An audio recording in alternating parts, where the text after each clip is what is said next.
Wagwan my beautiful people, welcome back to Nitlaga Network. Nk'ibisanzwe call me the Viper Nsanzambe, call me Mufalme. So mbere yuko dutangira reka mbanze nihanganishe abantu bari barashoye amafaranga muri TMP bahiye, ukomeze kwihangana, ntabwo ari ubuzima burangiriye, nyine mwihangane bibaho, mwarahiye barababeshye babatwara udufaranga twanyu, ariko ntabwo ari ubuzima burangiriye. Ariko ndagaye cyane abantu b'abakariware bashyizemo abantu muri TMP, bakabona abantu bamaze gushya nkaho barekeye aho ngaho, bakongera bagashishikariza abantu gushyira mu yindi business nshyashya yari yaje. Sinzi bagira ngo abanyarwanda babonye ko dufite amafaranga yo gupfa ubusa cyangwa se dushaka gukira mu buryo bworoshye. Buryo TMP ijya guhagarara hari ikindi business cyitwa ngo ni Tongwei Power, ngo gicuruza imirasire, kimeze neza nka TMP. Rero umugasanga umuntu bamaze kumutwara amafaranga arenga 200,000, 90,000 cyangwa se na miliyoni, warangiza umuntu agahita aza kweskoroka ngo wongere ushyira amafaranga muri iki business. Nababujije gushyira amafaranga muri iyi business cyashya yindi yasohotse. Nimba warariwe amafaranga ukaba utarizi isomo, bazongera bakurya nandi. Cyo nakubwira cyo nikubwiye kwitondera ibintu byose biza bikubwira kuri ubona amafaranga mu gihe gito, uri bubone ibintu by'umurengera, mbese we nta kintu cyadanje watanze. Rero inama nabagira ni ukwitondera ibintu byose biza bifite inyungu z'umurengera. Ikindi tukumvira inama abatuyobora batubwira, kuko RIB yari yabivuze ko iriya business itemewe mu Rwanda.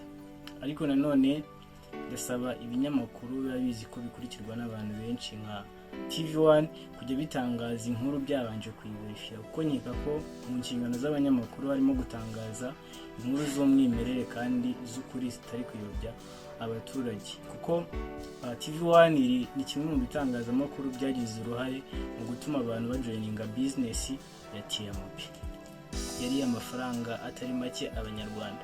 So nyuma yuko tuvuze kuri iyi Tongwei na TMP, mbibuza ko izi ni online ariko zose ni scam, kuko ni TMP mu minsi yashize yari abantu amafaranga yabo barahebye, bararize, barihanaguye, bamwe bariyaho.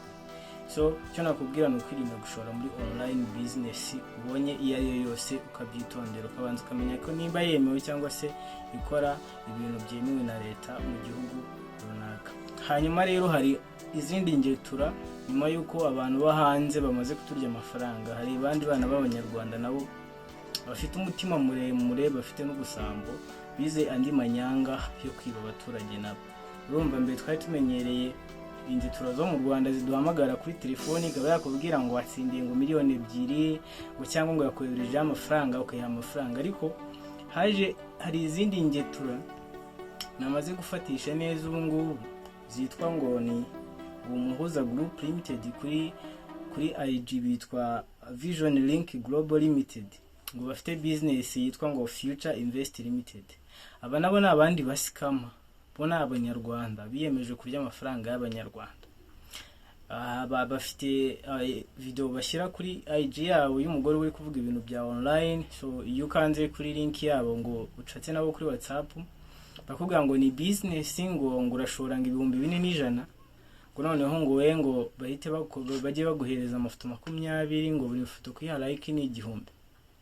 Ariko umaze gushora ibyo 4,100 bakubwira ko utabikuza ngo utarashoye muri iyo business, ngo amafaranga make ushobora gushora ni 62,000 ngo kugira ngo uyabikuze. Urumva iyo umaze gutanga udufaranga duke bagukubita injuga ku buryo uri bwongera ugashyiramo andi mafaranga menshi. Ariko abangaba ni abasikama, aho mubona hose, aho babona hose ubitondere, ubagendere kure. Izi ni ingetura n'ingegera zishaka gukurira amafaranga. Bafite website yitwa Umuhoza Group Limited, kuri IG bitwa Vision Group Limited, ngo bafite business yitwa ngo Future Invest Limited. Bakohereza ama screenshot ya AI n'ibindi bintu bitandukanye kugira bagushishikarize gushyiramo amafaranga, ariko baba kugira ngo bakurye amafaranga yawe. Rero turwanye izi ngetura, abantu bose babasikama tubarwanye, aho mubonye wese mu Kinyarwanda, nta mpamvu yo kurera ingetura n'abantu bashaka kurya badakora. So ciao, call me the Viper, call me Nzambe, Nitamfal, see you next.